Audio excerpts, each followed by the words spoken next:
ఒక ఊళ్ళో మంచి తిండి పుష్టి కలవాడు ఉండేవాడు.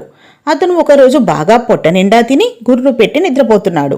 అలా నిద్రపోతున్న ఆ వ్యక్తిని చూసి అతని శరీర అవయవాలకు చాలా కోపం వచ్చింది.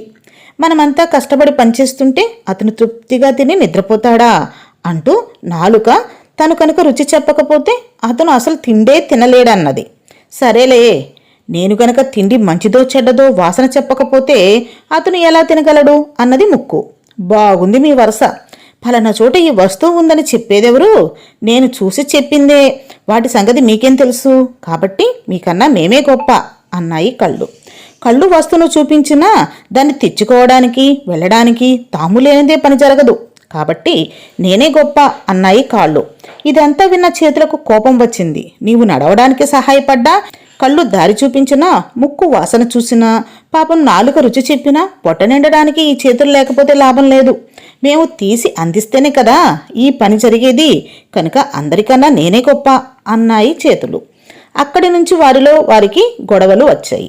అవన్నీ తమలో ఎవరు గొప్ప తేల్చుకోవాలనుకున్నాయి.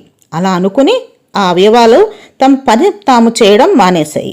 2 రోజులు గడిచాయి. తిండి లేక కళ్ళు తిరుగుతున్నాయి, కాళ్ళు వణుకుతున్నాయి, చేతులు పట్టు తప్పుతున్నాయి, నాలుక ఎండిపోతోంది.